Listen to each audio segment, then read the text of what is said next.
今回は昭和という時代が残した最も美しく、そして最も切ない3つの物語です。森昌子、桜田淳子、山口百恵。1970年代、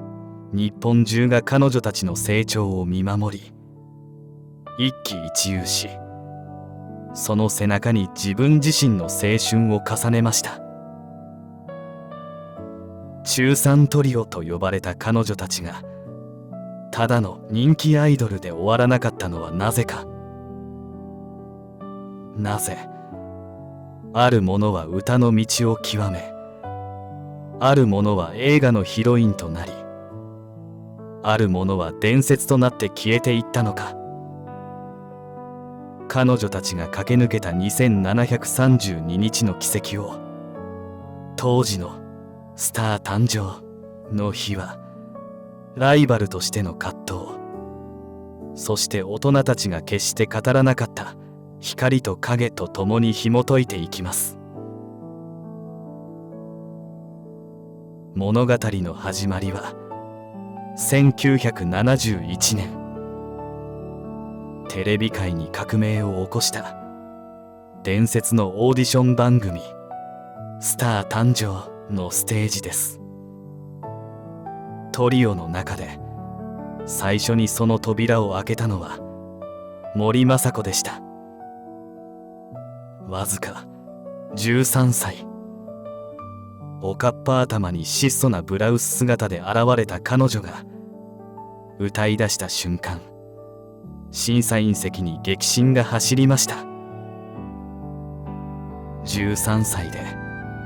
これほどまでの技術と哀愁を表現できるのか。事実、審査員の悪友は彼女の歌唱力に度肝を抜かれ、満場一致での合格を決めました。彼女は最初から完成された天才でした。1972年「先生」でデビュー。その圧倒的な歌唱力はアイドルという枠を超え、演歌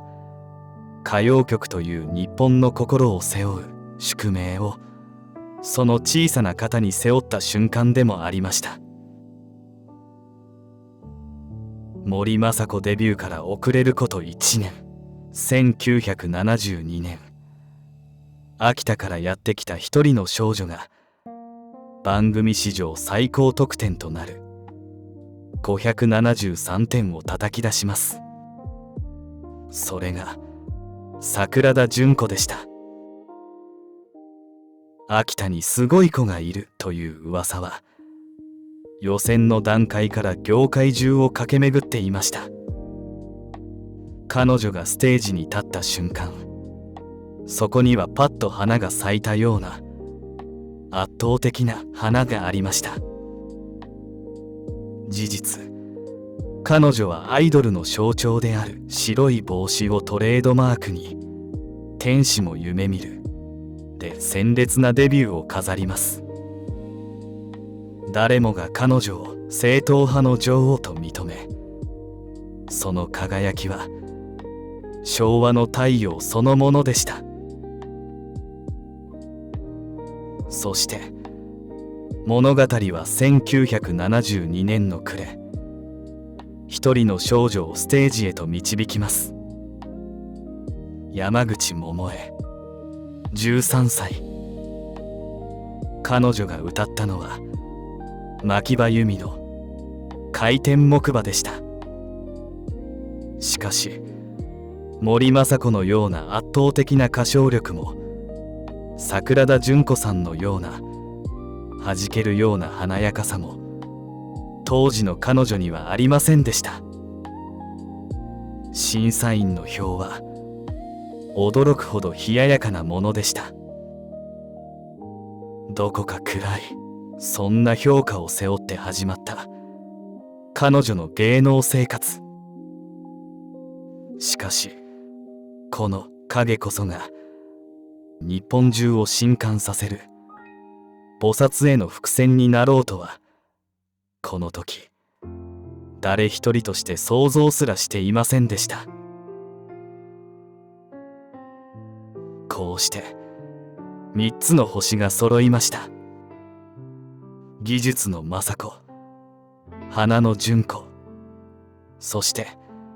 まだ何者でもなかった桃江。昭和歌謡の黄金時代、彼女たちが踏み出した第一歩は日本中を巻き込む壮大なドラマの序曲に過ぎなかったのです。1973年、彼女たちは中学3年生になり、世間は彼女たちを中3トリオと呼び始めました。しかしその舞台裏では所属事務所やレコード会社による壮烈な差別化の戦略が始まっていました。仲良し3人組という仮面の裏側で、彼女たちはそれぞれ自分にしか出せない色を探してもがいていたのです。トリオの中で最初にトップランナーとして駆け抜けたのは桜田淳子でした。私の青い鳥が日本レコード大賞新人賞を受賞。彼女は名実ともにアイドルの女王となります。しかし桜田淳子はその完璧なアイドル像を維持するために凄まじい自己規律を課していました。秋田から上京し、常に一番であることを求められる重圧。彼女の色は混じり気のない純白でした。けれど純白であればあるほどわずかな汚れも許されない。歌番組のエンディングで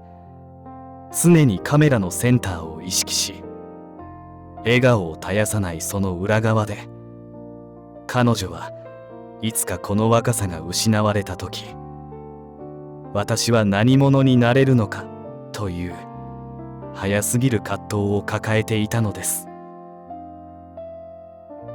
一方、圧倒的な歌唱力を誇った森昌子はある壁にぶつかっていました。アイドルとしてポップスを歌いながらも、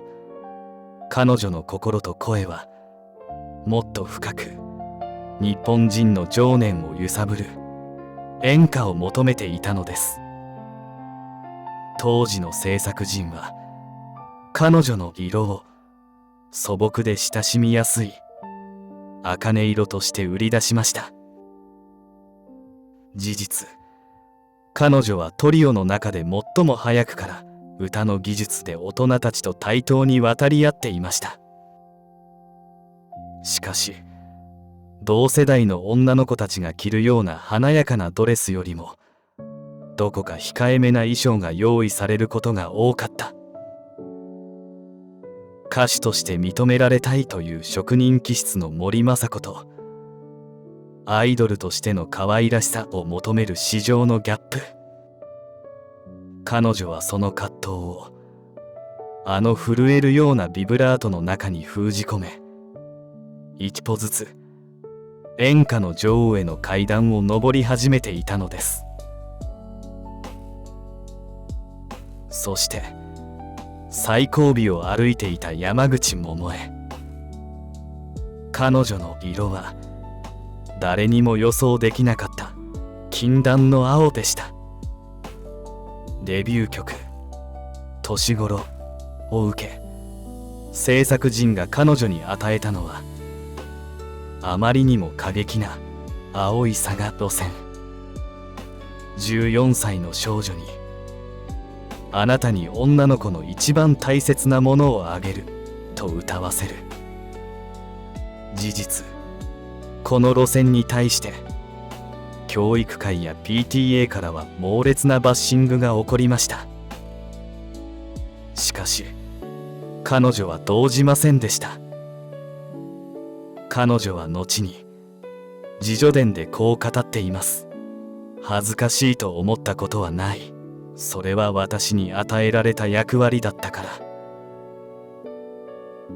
桜田淳子の明るい太陽の光に対し、山口百恵はあえて夜の深淵のような色をまとうことを選んだのです。世間が次は淳子の番か政子の番かと盛り上がる中、山口百恵は一人沈黙の中で牙を研いでいました。宇崎竜童、秋陽子という運命の二人と出会う直前、彼女がまとっていた青はやがて日本中の大人たちをひれ伏させる菩薩の紫へと変貌を遂げていくことになります。三者三様、全く違う方向を向き始めた色。この時自分たちが歩んでいる道がやがて昭和という時代の生き方の教科書になっていくことを彼女たちはまだ知りませんでした。1975年から1976年、日本中が彼女たちの名を知り、テレビをつければ必ずその誰かが映っている。そんな中3トリオの黄金時代は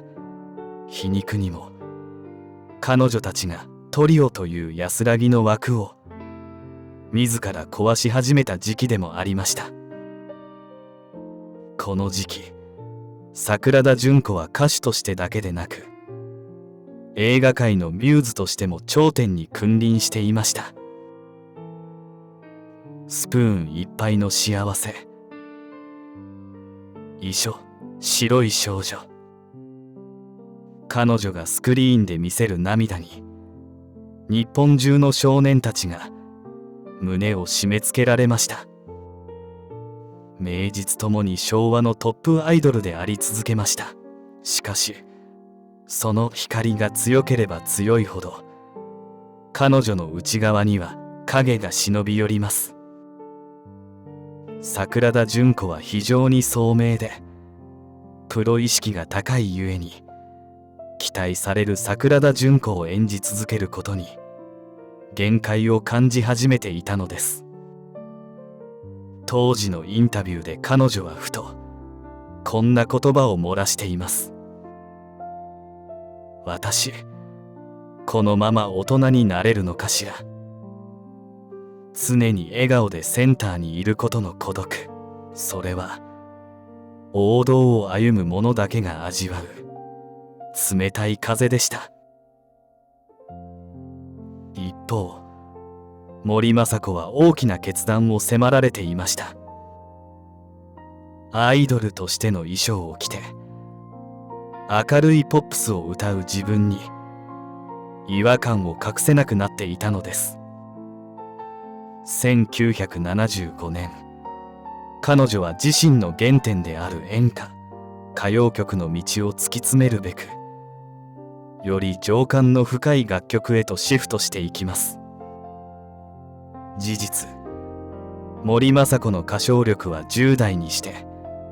すでに島倉千代子や美空ひばりと並び、称される域に達していました。しかしその圧倒的な技術が逆に彼女を同世代の流行から切り離していきます。仲間たちが華やかなファッションや恋の噂に沸く中、森昌子は一人楽譜と向き合い、日本人の嘆きや喜びをどう声に乗せるかを追求し続けました。歌うサイボーグと揶揄されるほど完璧な歌唱、その裏にあったのは遊びたい盛りをすべて歌に捧げた一人の少女のストイックな孤独でした。そして1976年、ついに山口百恵という影がすべての光を飲み込む瞬間が訪れます。それは宇崎竜童、秋陽子コンビによる横須賀ストーリーの発売でした。これまでの歌から自らの意志でこれっきりこれっきりと突き放す自立した女の歌へ。この曲のヒットにより山口百恵の人気は独走状態に入ります。彼女はもはやアイドルではありませんでした。自身のコンプレックスだった暗さや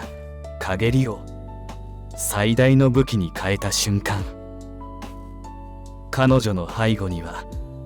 それまでの歌謡曲にはなかったアーティスティックな風格が漂い始めます。しかしその成功と引き換えに彼女は山口百恵という偶像の巨大な重圧に立ち向かうことになるのです。かつて楽屋でキャッキャと笑い合いお菓子を分け合っていた3人の少女。しかし1976年の紅白歌合戦の舞台裏、彼女たちの間に流れる空気は以前とは明らかに違うものになっていました。それは仲が悪いということではなく、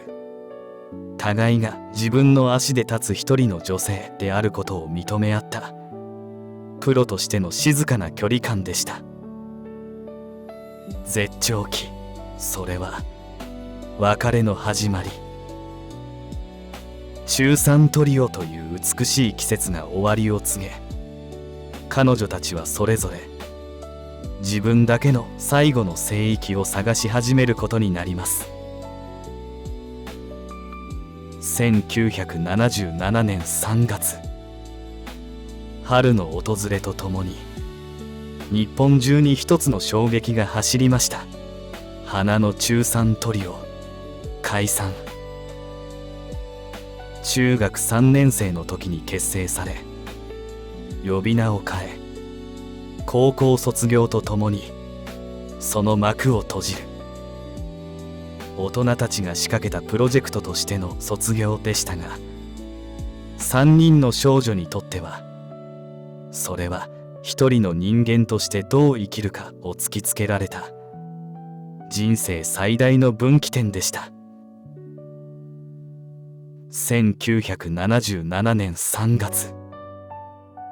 3人の卒業式が行われました。ファンが見守る中、彼女たちは制服姿でステージに立ちました。この時3人が流した涙には一切の演出はありませんでした。純子ちゃん、桃江ちゃん、これまでありがとう。森昌子の言葉に山口百恵の瞳からは大粒の涙があふれ出しました。学校の放課後よりもテレビ局の楽屋で過ごす時間が長かった3人。ライバルとして競い合い、大人たちの期待にさらされながら唯一自分と同じ重圧を理解し合えるのはこの2人だけだったからです。中3トリオという肩書きを失うことは彼女たちにとってたった一つの、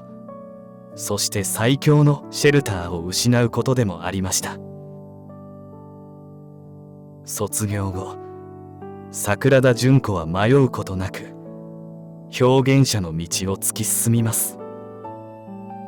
桜田淳子の卒業はアイドルからの卒業ではなく、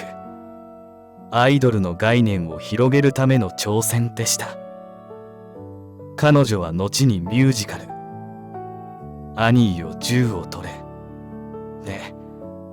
それまでのアイドルには不可能と言われた演技力を証明し、